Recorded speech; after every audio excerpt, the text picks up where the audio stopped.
Buenas tardes. Tocan las 6 de nuevo. Estamos a martes. Ayer me dijeron, yo ya no sé a veces en qué momento estoy, digo, es que llevamos más de un mes. Llevamos 7 semanas, Musén, de confinamiento. 7 semanas, que parece, a mí al menos, me han pasado volando. Que es una gracia también, es una suerte, pero de 7 semanas. Esta es la séptima, que empezamos, la 7ª semana de confinamiento, que da para mucho. Bueno, seguir con ánimo, ¿vale? Como os decía alguna vez, todo se acaba, todo lo que es humano se acaba, solo Dios permanece siempre. Por tanto, recordad a Santa Teresa de Ávila, la paciencia todo lo alcanza, ¿vale? Con tranquilidad y sin venirnos arriba, que ahora el miedo que me da será cuando empiecen a abrirse las cosas, pues no nos vayamos demasiado y haya un rebrote. Con calma, todavía estamos confinados hasta el día 9, ¿vale? Aunque vayamos próximamente abriendo las cosas. También, como decía Santa Teresa también, hermanas, nosotros a lo nuestro, ¿vale? Pues vamos a ello. Vamos a seguir la catequesis de ayer. Estábamos a ver si vamos avanzando, porque es que me da la sensación de que no avanzo. Cada tema da para 50 temas más, Ayer acabé un poco con el tema de la epíclesis. La epíclesis es la primera invocación del Espíritu Santo sobre esos dones del altar. ¿Qué dones? El pan y el vino del altar. Eso es lo que quedará consagrado, ¿vale? Y pasamos al relato de la institución. Recordad que siempre se nos escapará la consagración. De hecho, en nuestro marco tradicional y tal como lo hemos entendido siempre, nos lo han explicado siempre, pues es el momento máximo de la Eucaristía, el momento de la consagración, cuando el pan y el vino se transforman en el cuerpo y la sangre del Señor. Como os digo, la teología actual intenta dar un tono, sin perder eso, sin perder que es un momento importante, a ver si no es importante, que el Señor en ese momento convierte ese pan y ese vino en su cuerpo y su sangre, en su presencia real. Pues a ver si no es importante, pero sin perder eso, que no perdamos de vista tampoco que toda la plegaria eucarística y que toda la Eucaristía no es relleno para llegar a este momento, ¿vale? Eso es lo que la Iglesia intenta hacernos recordar. Por tanto, evidentemente es un momento álgido, un momento importantísimo, donde no solo el cuerpo del Señor se hace presente, sino que se hace presente el misterio de la salvación, es decir, se actualiza ese misterio que realmente sucedió ese Viernes Santo en la cruz, ese domingo de Pascua, primero en la resurrección del Señor. Aquello que el Señor celebró en su propio cuerpo. Nosotros ahora intentamos celebrar, nosotros vemos el cuerpo del Señor místico, también nos pasa lo mismo, y celebramos y vivimos y actualizamos aquello que Él vivió en la realidad, nosotros de forma sacramental, de forma mística, ¿vale?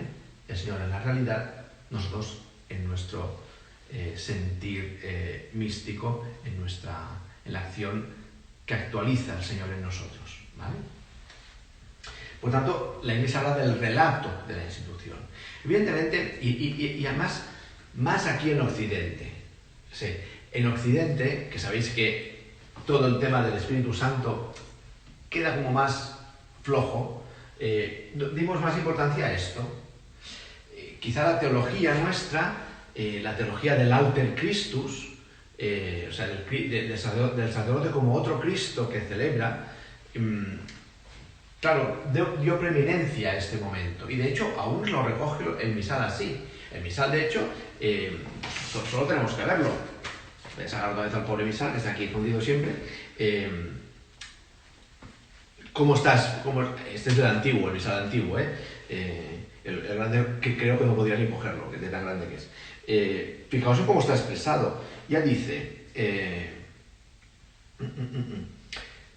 las fórmulas que siguen, es decir, las palabras de la institución, las fórmulas que siguen, que son las palabras del Señor, ahí está la importancia, son las palabras del Señor, han de pronunciarse con claridad, como lo requiere la naturaleza de las mismas palabras. Os decía el tono a veces os he hablado del tono de modulación de la voz, ¿no? Hay partes que no tiene que decirlas a pleno pulmón. Hay partes que puede decir incluso en secreto, es decir, sin pronunciarlas, o pronunciarlas en voz baja. Y otras que tienes que darle, pues estas son la máxima realidad. Incluso fijaos cómo está expresado en que está puesto, no sé si lo llegáis a ver, en mayúsculas. No hay nada que esté en mayúsculas en nada del misal, excepto el relato de la institución. Y del relato, las palabras del Señor. ¿Vale? Sí. Ya denota el tono con que la Iglesia venera estas palabras, evidentemente. Es el testamento del Señor. Y son las palabras por las cuales se obra el misterio de la transformación del pan y del vino, junto con la invocación del Espíritu. Por eso hemos de ir ganando que las dos cosas sean una sola cosa. No es solo que yo diga palabras mágicas, no es una abracadabra y esto pasa. Esto forma parte de toda la práctica eucarística, forma parte de la acción del Espíritu Santo. Fijaos que yo diré, tomad y comed todos de él, esto es mi cuerpo. Esto es mi cuerpo. No esto será. No esto está siendo ahora que hablo. No, esto es. En cuanto pronuncio, estoy mostrando lo que es. Como os decía, en la época escolástica, en la Edad Media, ríos de tinta para saber en qué momento preciso eso se transformaba. ¿En qué momento en el tomad, o en el comed, en el todos de él, en que esto es mí, en el... Era así, que ahora nos puede parecer incluso ridículo. Pero ríos de tinta, y de comentarios unos contra otros de si era antes del mí o después del mí. No es eso. No es eso como tenemos que vivir este momento de la Eucaristía. Dejemos a los escolásticos que se peleen con eso. Pero sí que es cierto lo que dice. Son las palabras del Señor. Esto es mi cuerpo. Esto es mi cuerpo. Y lo es ahora.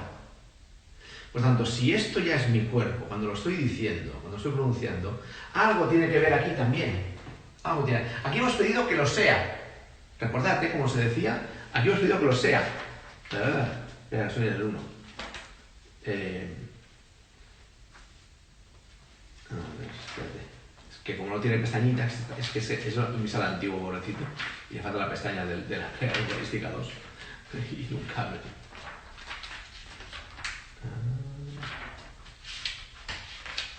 Aquí.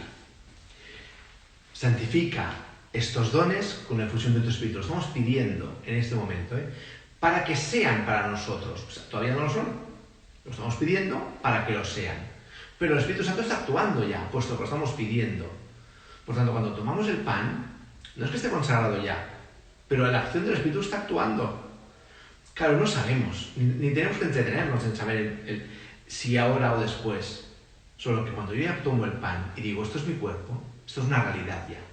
Este es mi cuerpo, y no es el mío, es el del Señor.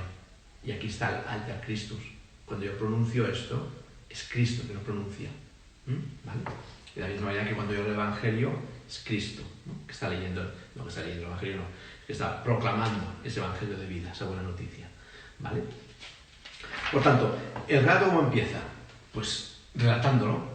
Y además, fijaos, el relato, las palabras de la institución son fijas en todas las plegarias eucarísticas, fijas.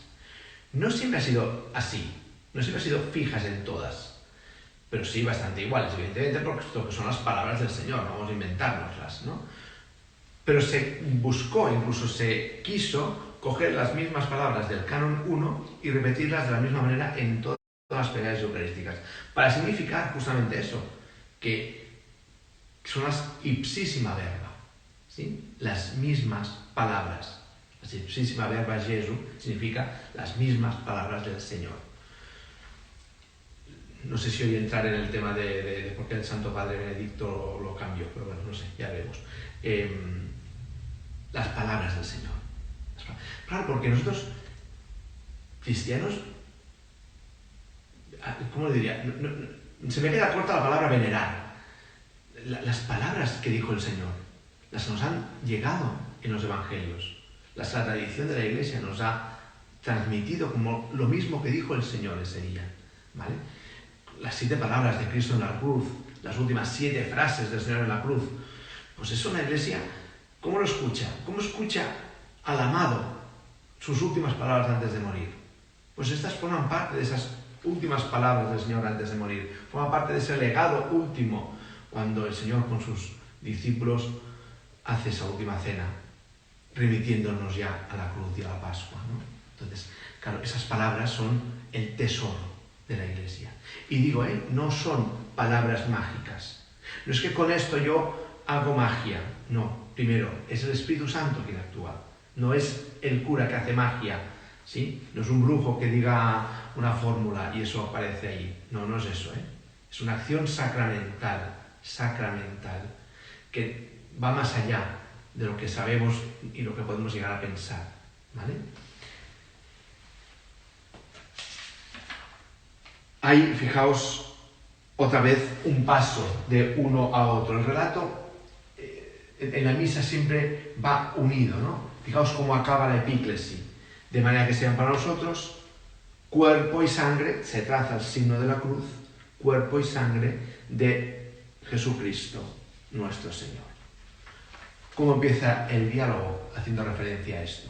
Empieza el diálogo diciendo el cual, es decir, el Señor, aquel que hemos invocado antes al Espíritu para que ese cuerpo y sangre sean el de Él, de manera que sean para nosotros cuerpo y sangre de Jesucristo nuestro Señor, el cual, cuando iba a ser entregado a su pasión, ¿vale? Fijaos cómo hay un seguimiento, se pasa de aquí a aquí.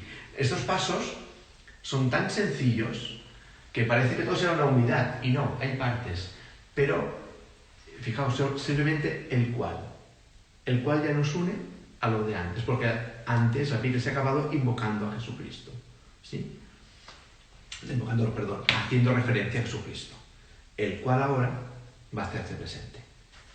El cual, cuando iba a ser entregado a su pasión, voluntariamente aceptada, hasta aquí el inicio del relato, nos sitúa en la pasión de Cristo. Y nos sitúa en un ambiente, fijaos, que hemos ido perdiendo un poco. Vamos a ver, sin querer confrontar las dos liturgias, que sabéis que, por lo que vais viendo de mí, para mí no es confrontación. Para algunos cristianos sí que lo está siendo, Confrontación entre la antigua liturgia, antes del Vaticano II, la antigua misa y la que hay ahora. Como si, bueno, yo creo que hay algunos sectores de iglesia que piensan que el Vaticano II fue un desastre y que todos los males han venido porque hicimos la misa protestante, introducimos palabra, quitamos sacralidad.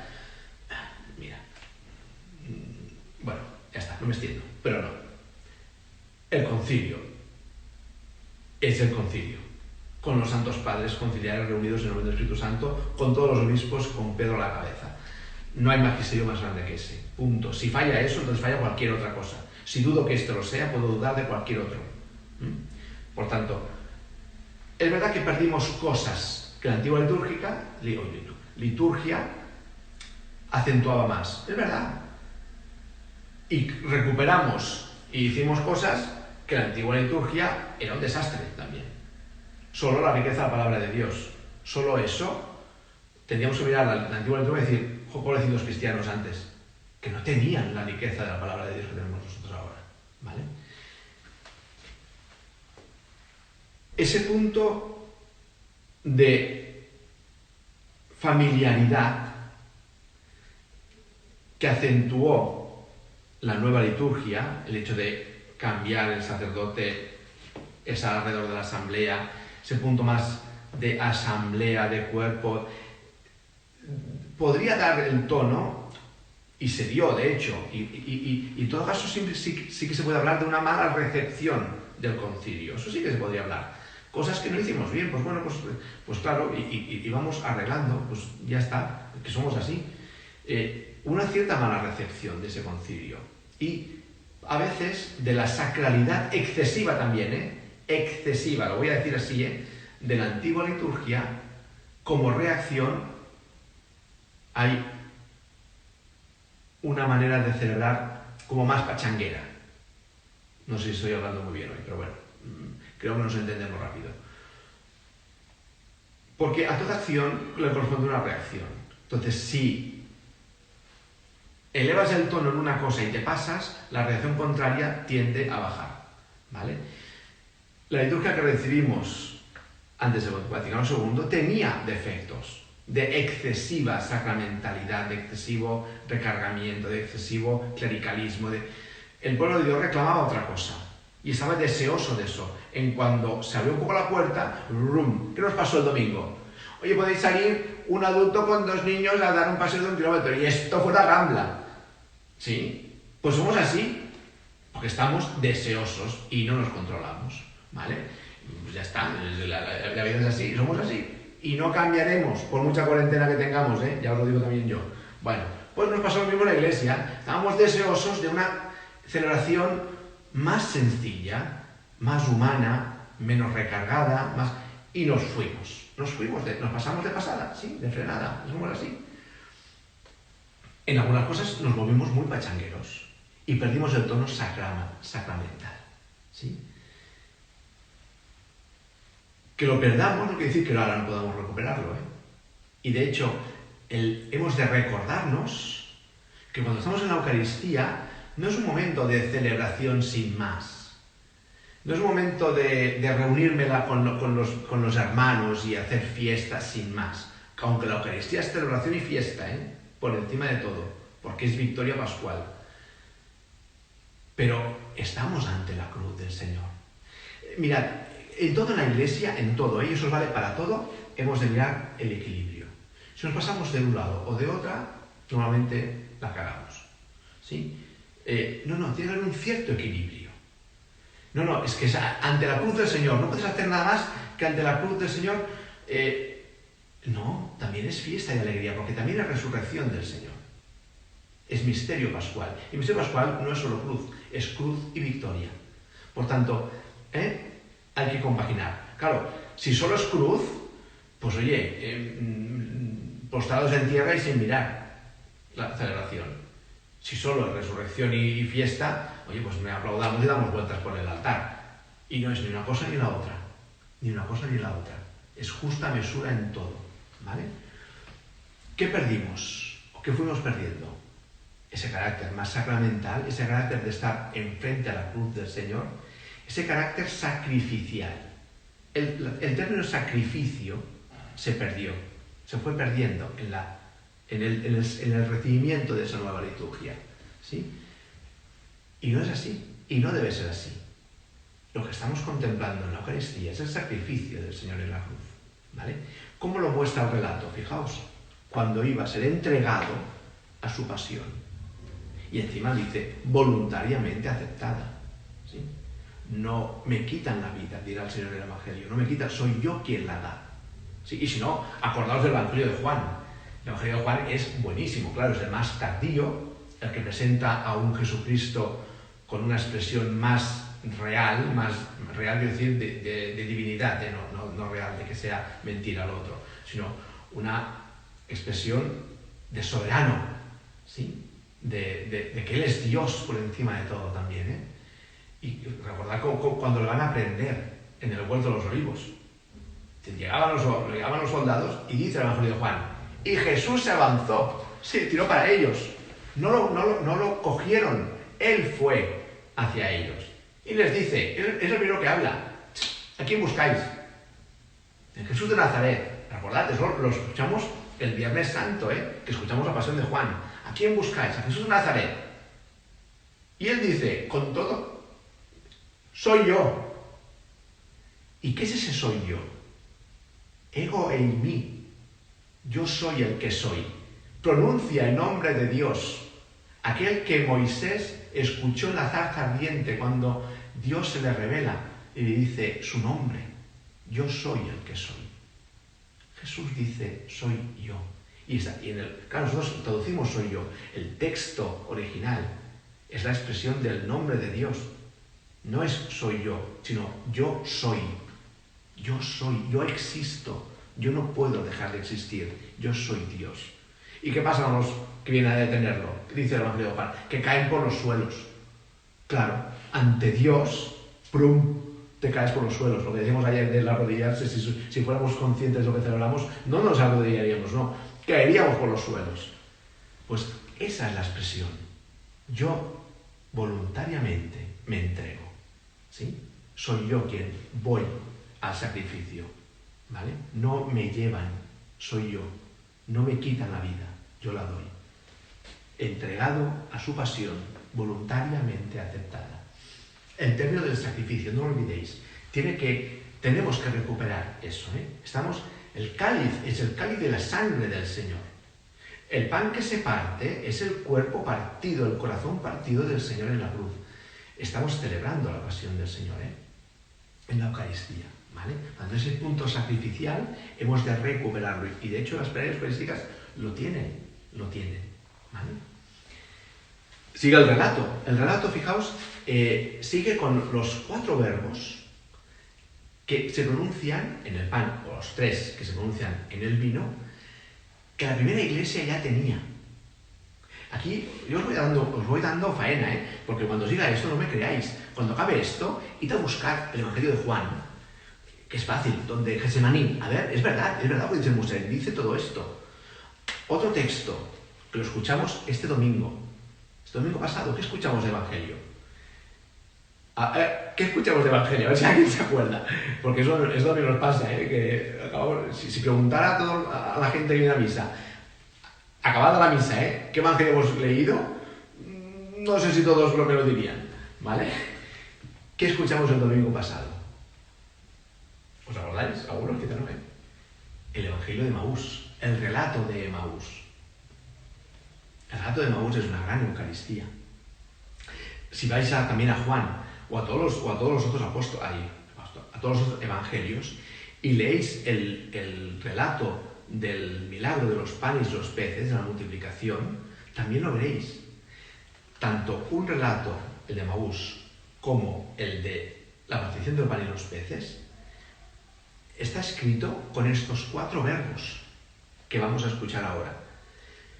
¿Eso qué quiere decir? Que la primera comunidad cristiana, cuando tuvo que hablar de la Eucaristía, la expresó tal como lo estaba haciendo ella.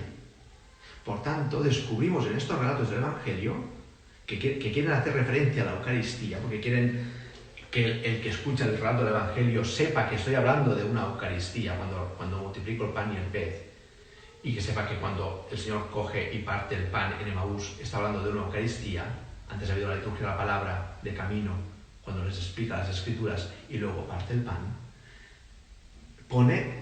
Escribe lo mismo que se escribía en la misa, para que la gente que lo oiga diga, sí, es verdad, es lo mismo que echamos en la misa. Por tanto, tenemos en estos relatos del Evangelio escondido, de alguna manera, o revelado, no sé cómo decirle, lo que hacía la primera iglesia.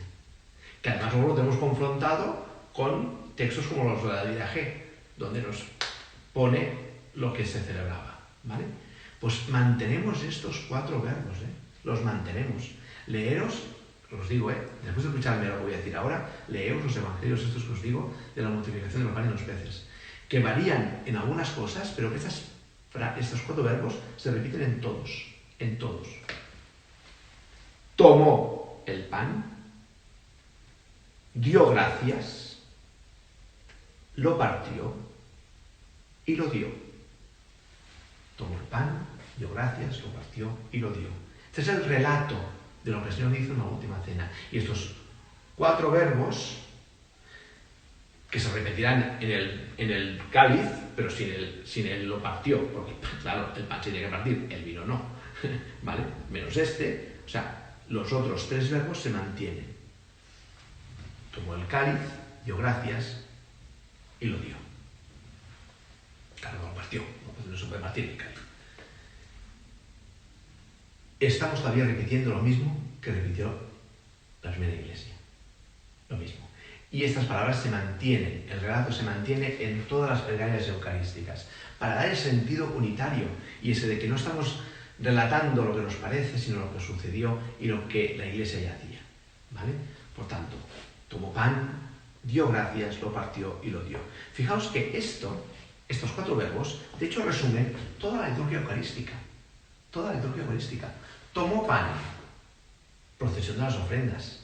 Tomó el don, ¿vale? Pronunció la acción de gracias, la plegaria eucarística. lo partió, ritos de comunión, ya los haremos cuando llegue, y lo dio, rito de la comunión. ¿Vale? ¿Sí? Fijaos que los 4 verbos significan lo que se hace en una Eucaristía, en la plegaria, en la liturgia eucarística.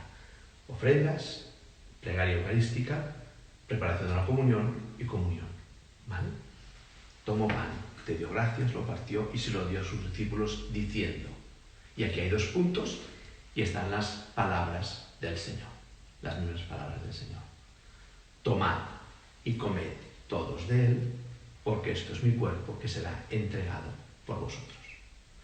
Esas palabras se mantienen en todas las plegarias eucarísticas. Son las ipsissima verba Jesu. ¿Vale? Son las palabras que antes diríamos las palabras consacratorias, las que consagran el pan. ¿Esto es así, real, solo en este momento? Entendemos que hay una acción consagratoria de toda la plegaria eucarística, pero es un punto culminante, evidentemente. Son las mismas palabras del Señor.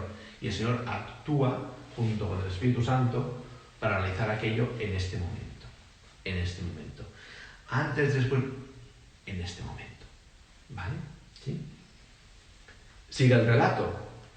Del mismo modo, acabada la cena, fijaos, tomó el cáliz, dándote gracias de nuevo, lo pasó a sus discípulos diciendo los mismos verbos, excepto partir, claro. Tomad, bebed todos de él, este es el cáliz de mi sangre, sangre de la alianza nueva y eterna, que será derramada por vosotros para el perdón de los pecados. El texto en conmemoración mía. ¿Vale?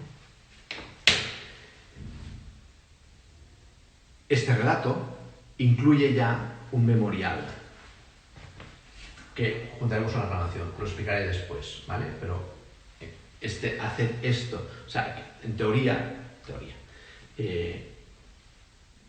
si leyéramos la plegaria eucarística de niños, que lo haremos un día para ver, la aclamación del memorial la separa, la pospone hacia un momento más tardío de la plegaria eucarística. Y algunos estudiosos dicen que está bien, para no mezclar, porque luego la anamnesis, que es esta parte de aquí, sigue directa al relato de la institución, que sería como más seguido, ¿no? Esto sería como una introducción entre medio, ¿no? Y lo propio sería tomad y bebed, este es el cáliz derramada por vosotros y por muchos para el perdón de los pecados. Punto. Luego aquí hay un añadido, haced esto, que es en memoria mía, ¿vale? Esto podría haber sido después, pero se ha puesto aquí junto, sin más.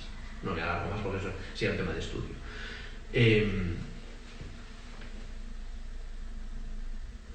¿Qué gestos se hacen en este momento?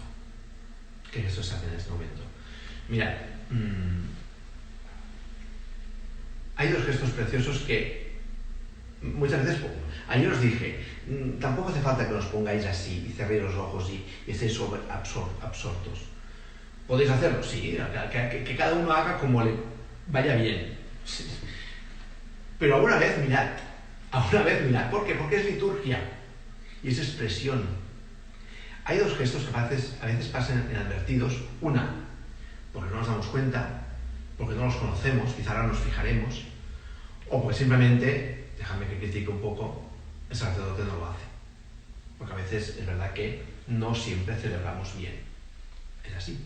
A veces por desconocimiento también de los propios sacerdotes.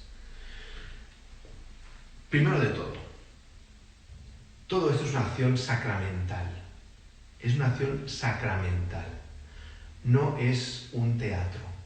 No es una representación. Yo me pongo de los nervios cuando veo a algunos sacerdotes coger el pan. Esto es mi cuerpo, que será entregado por vosotros para el... ¿Qué me estás haciendo? Esto no es representa Esparraguera. No está representando nada. Es una acción sacramental. No estás diciendo esto a unos que representan a los apóstoles como si tú fueras el Cristo y esto es mi cuerpo, tomad y bebed todos de él. Y van pasando el cáliz así. Algunos santos lo hacen así. Toma el pan. Os estoy viendo, lo voy a leer ahora. Acordad que os dije una vez que el misal, lo vuelvo a presentar otra vez, tiene cositas en rojo pequeñito. Estas son las normas, introducción, cómo hay que hacer las cosas. Esto es lo que hay que decir en negro. Y esto es lo que hay que hacer. ¿Vale? Va diciendo lo que hay que hacer. Son las rúbricas. La rúbrica viene del rubus, que significa rojo, la letra roja. ¿Sí? Lo que en un contrato diríamos, cuidado con la letra pequeña. Pues eso, las letras pequeñitas que son importantes. Nos dicen qué hay que hacer. Fijaos, el cual cuando se me ha entregado, a su pasión voluntariamente aceptada, y ahora empieza la letra roja, dice, toma el pan y sosteniéndolo un poco elevado sobre el altar, prosigue. Tomó el pan, te dio gracias, lo partió y lo dio a sus discípulos diciendo. Y ahora, cuando va a relatar las palabras del Señor, fijaos que dice, se inclina un poco. Se inclina un poco. No sé si esto lo habéis visto, no sé si habéis fijado, no sé si el sacerdote lo hace. Muchos ni hacen, al revés, hacen así o siguen. No. Primero lo coge un poco y luego se inclina. ¿Qué está haciendo este gesto? Mirad, os he dicho que no son palabras mágicas, sino que es el Cristo que está hablando, realizando, a través del misterio de su Espíritu Santo, que es el que actúa en la Iglesia. Hay un gesto precioso que significa el don del Espíritu, que es soplar. El Espíritu del Señor estaba sobre las aguas, dice el Génesis. Cuando Dios crea y modela en barro, Génesis 2, modela en barro, dice que sopló para darle un aliento de vida. O sea, le comunicó su aliento. ¿Vale? Cuando el Señor muere en la cruz, en Juan, la Pentecosta juánica, no dice que muere, dice que expira el último aliento. Y con eso da vida a quienes tenía debajo, a la Virgen y a San Juan, a toda la Iglesia. Yo me acuerdo de os pongo cositas ciertas para que también os distraigáis y no os me durmáis. Cuando una vez fuimos con nosotros, en nuestro curso somos 4. Empezamos 13, acabamos 4. Para que veáis que la cosa se pude. Y no sé si acabamos los mejores, pero acabamos 4. Somos 2 que nos encontramos juntos, el Xavi Blanco y yo, y luego hay uno de Susona, Luis, y uno de Gerona, Monsen Salvador. Pues estos 4 somos del curso y intentamos vernos de tanto en tanto, puesto que somos de diócesis diferentes, con el Xavi nos vemos más, y intentamos, ya tenemos la tradición, cuando tenemos vicarios, de la semana después de Pascua, irnos 4 o 5 días juntos pues, a un viaje. Para también, al menos una vez al año, compartir un poco. Y íbamos alternando un año, íbamos porque ahora muchas veces por agenda ya ni podemos hacerlo. Íbamos un año por aquí por España y otro nos llevamos fuera. Pues coincidió por diferentes razones que fuimos más de una vez a Como, al lago de Como, ¿sí? A las zonas norte de Italia. Y bueno, pues sí, coincidieron varias cosas y quizá fuimos como unos 3 años, no seguidos, pero casi. Y hicimos amistad con el arcipreste de la catedral. Y nos enseñaba, un día me enseñó, la catedral de Como es preciosa, litúrgicamente perfecta, con espacio celebrativo genial. Y un día me dice, como sabía que habíamos hablado de todo este tema de la liturgia, viene conmigo. Y me enseña los leccionarios. Los leccionarios italianos, cuando relatan la muerte del Señor, pone y murió. O sea, el Señor y murió. Pues todos los leccionarios de Como,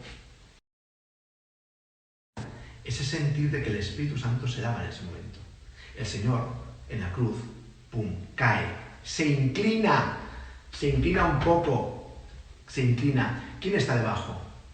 La Virgen, San Juan, la Iglesia naciente, el discípulo amado, la imagen de la Iglesia. Sobre ella exhala su aliento. de forma que hace una criatura nueva, una creación nueva. ¿Qué hace el Espíritu Santo, el Señor? Renovarnos. Con el Génesis nacimos, con la muerte y resurrección del Señor renacemos. Es lo que vivimos en Pascua, ¿eh? ¿De qué serviría haber nacido si no hubiera redención? Cantaba el Exulte, que os expliqué. Ese es el sentir de Pascua, ¿eh? Se nos inclina y exhala el aliento, ¿sí? ¿Qué hace el Señor resucitado cuando se encuentra con los discípulos por primera vez? Dice, exhaló el aliento y les dijo, recibid el Espíritu Santo. Aquellos a quien perdonéis los pecados les quedarán perdonados. Exhaló el aliento. Fijaos, es una imagen preciosa. La tenemos incluso cuando bendecimos el crisma. No sé si participáis de la misa crismal. Pueblo de Dios que me escucháis, participad de la misa crismal, por amor de Dios. Deberíamos hacer autobuses para ir a la catedral a celebrar la misa crismal. La misa crismal es la misa en que se reúne el obispo con todo su clero y todo su pueblo para consagrar los aceites que serán expresión del Espíritu Santo en los sacramentos. Cuando bendice el aceite de los enfermos y bendice el aceite de los catecúmenos, hay una bendición, sin más. Pero el crisma se consagra. Ese aceite, el aceite del crisma, es un aceite consagrado, no solo bendecido. Será expresión del don del Espíritu Santo en los sacramentos. Se nos ungirán las manos a los sacerdotes con crisma. Se ungirá la cabeza del obispo con crisma. Se ungirán las paredes de la iglesia con crisma, como símbolo físico de la iglesia asamblea que se reúne en ese lugar. Se consagra el altar con crisma.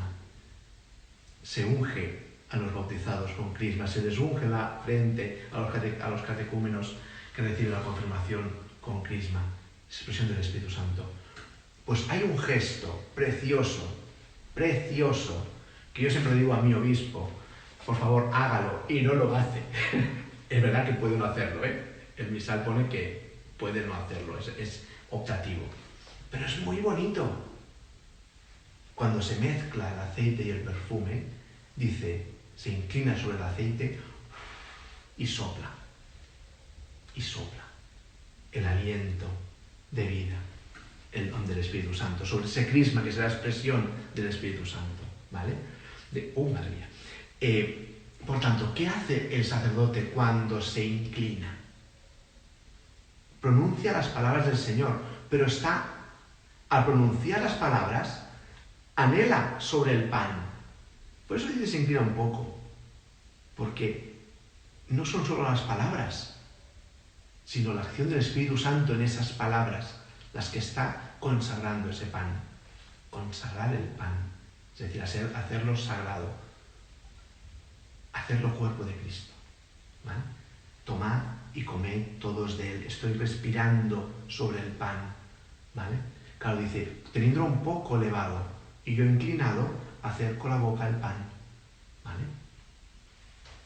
Con el vino lo mismo, el cáliz y yo me inclino. Dice lo mismo, ¿eh?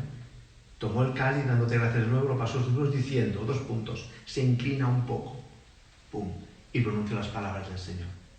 Por tanto, estoy actuando en Cristo y en el Espíritu de Cristo, que es el que realmente está consagrando, ¿sí? No son mis palabras mágicas, sino las palabras del Señor, pronunciadas hoy porque el Espíritu Santo habita en mí y me ha consagrado imagen de Cristo Pastor, ¿vale? Esa es la grandeza de lo que estamos viviendo en ese momento, con un signo tan sencillo como ese, ¿sí? 2 signos más, os lo dije ayer también, ¿eh? En cuanto acaba, fíjate, dice, haciendo una genuflexión. Fijaos lo que os dije ayer. La Eucaristía tiene como tal, como plegaria, como la máxima plegaria de la Iglesia, contiene todas las formas de plegaria. Hay petición, hay acción de gracias, hay súplica, hay alabanza, hay todas las formas de plegaria están, por donde también está la adoración. En este momento. Y después de comulgar, hay momentos de adoración. Adoración. Por eso digo que no desgajéis la adoración de la misa.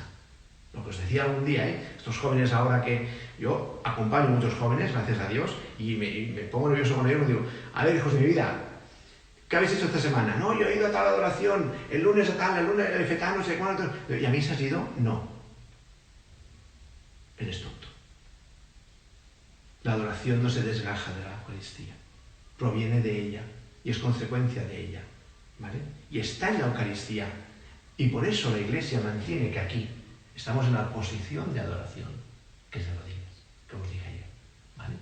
No insisto porque lo expliqué ayer, ¿no? Pero con todos los matices que queráis y todo lo que expliqué ayer, ¿eh? Pero es un momento de adoración. Y por eso os digo que si os mantenéis en pie, en cuanto el sacerdote hace la genuflexión, vosotros al menos la inclinación profunda.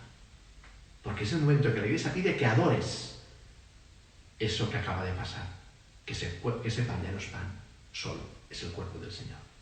¿Vale? Me estoy yendo. Pero quiero decir un par de cosas antes de marchar. Hay otro gesto, que es lo muestra. Yo he visto sacerdotes hacer elevaciones así, haciendo una exposición del Santísimo, casi, ¿eh? Ellos son una custodia y elevan al Señor cuando se va a consagrar. Y luego el cáliz así media hora también más. No. Estas elevaciones no existían en la Eucaristía. Esto viene del siglo XVII y XVIII, cuando la misa hacia Oriente, la gente no comulgaba y pasó para ese tipo de espiritualidad de ver la Eucaristía más que tomarla, ¿vale? Entonces, claro, yo tenía que elevar la hostia para que la gente pudiera verla, ¿vale? Y tenía que elevar el cáliz para que la gente lo pudiera ver. Nace ahí esa elevación, que no existía antes en la Eucaristía. La única elevación que existía en la Eucaristía, y de hecho todavía la recoge como la elevatio máxima, es decir, cuando tengo que estar así, y de puntita si hace falta, es en la doxología, por Cristo con el de él, ahí sí, pero en este momento no, lo muestra. Mostrarlo es a nivel de pecho, lo muestra. Porque como no tengo, me estáis viendo, estamos al mismo nivel, si estuviera aquí sí que tenía que levantarla. Pues si tengo que mostrarosla, una de dos, o me giro, que es como ahora la liturgia nueva, si celebramos el rito preconciliar, dice que hay que hacerlo, se gira y lo muestras, o bien lo elevo por encima de mi cabeza, no hay otra forma. Pero ahora que nos hemos girado, mantenemos la misma postura. No tonto la mano, bájala que no hace falta que estés tan levantado. Aquí es suficiente, ya te la ven. La muestra. Y de hecho, fijaos que es más importante el momento de adoración que ese momento. La muestro, la dejo. Yo, por ejemplo, y eso ya es particularidades. Aquí sí son particularidades. Hay gente que estará más rato así. Bueno, pues mira, bastante rato, no sé, no pasa nada. Pero lo importante es que lo he mostrado, lo dejo, es hace un rato. Es una genuflexión. Es verdad que aquí dice genuflexión, y hasta podía entender que es pum, pum. Pero si es un momento de adoración, porque dice, y lo adora, pues voy a hacerlo, voy a adorarlo. Unos segundos, ¿vale? Me estoy un momento, dejo un espacio de silencio, que es lo que hemos pedido en la Iglesia también, ¿eh? Eso ya es verdad que son particularidades, ¿eh? Porque podemos entenderlo que lo muestra, lo deja, y para adorarlo hace una reflexión. Lo que pone el texto se puede entender así, ya está, no tengo que hacer más. Pero si vamos un poquito más allá del texto, si lo adoro, no es haciendo solo el gesto, sino poniendo un poco el corazón y dejando que el pueblo de Dios pueda hacer eso, ¿vale? Me estoy yendo mucho, me parece, pero bueno. ¿Sí? Es decir, los gestos que acompañan todo este momento del relato, y ese momento principal. Luego hay otro gesto, que es el de la campanita. Como dicen, se toca la campanita. Sí, se toca la campanita. A mí me molesta más que me ayuda, pero bueno, porque es un momento de concentración, estás elevando bueno, no sé. Si es tradicional hacerlo, lo hacéis y no pasa nada, ¿vale? ¿Por qué se hacía la campanita? Ya están tocando la campanita, que siempre molesta. La campanita se hacía, os lo expliqué, cuando la gente no estaba por lo que estaban haciendo, estaba haciendo su rosario, estaba haciendo sus cosas, sus devociones en la misa, porque no entendían la misa. Había un momento que se tocaba la campanita y decían, paradlo todo, que estamos consagrando. Era así, así de bestia. O sea, en la misa la mayoría de gente estaba a sus cosas, con sus devociones, con su rosario. Yo en Ayagosta, cuando estuve en Ayagosta, tenía una señora delante, en la primera fila, que iba a su bola, con 80.000 años que tenía la pobre señora, ya no le dije nada, digo, pues ya, si es más santa que yo, ¿para qué le voy a decir nada? Pero ella estaba en misa, pero ya, digo, ¿qué haces en misa? Ah, pues rezo un rosario, me leo esta devoción de las monjas me enseñaron a rezar esto no sé qué, para que no me distrayera, pues para que no me distrayera, como no podía seguir la misa, pues al menos haz esto. Y ella seguía haciendo esto. La gente está, claro, ¿qué pasa? Consagración, cling, cling, cling, cling, cling, espérate, paro el rosario, escucho la consagración, cling, cling, cling, se acabó, sigo el rosario. ¿Vale? Claro, ahora no hace falta. Por tanto, ¿que está por tradición? Pues vale, que esté, ¿vale? Sin más, ¿vale? Es verdad que ahora en algunas misas, esas de difuntos que hablo yo siempre, o de primeras comuniones, la gente no sabe lo que está pasando. Mira, no sabe mal avisar con una camarita de que pasa algo. Porque la mayoría de gente ya no. Aunque puedas seguirlo, no lo saben seguir porque no han ido nunca a misa. Entonces, mira, en algunos momentos a lo mejor sí que os digo, mira, toquemos la campanita otra vez porque la gente no sabe qué está pasando, ¿vale? Pero si tú lo sabes, como que no te hace falta. No sé, bueno, eso ya son particularidades, ¿eh? No está quitado, no lo pone en ningún sitio, dice donde haya tradición que se haga. Pues bueno, pues pam, pam, pam, campanita. Si hay un monaguillo feliz ahí, pues que lo haga también. Así se distrae la criatura también, ¿vale? Venga, pues paro aquí y sigo mañana con el tema de la aclamación al memorial, ¿vale? Que eso también quiero explicarlo bien y no son cosas de correr ahora, ¿vale? Que se os bendiga, hasta mañana.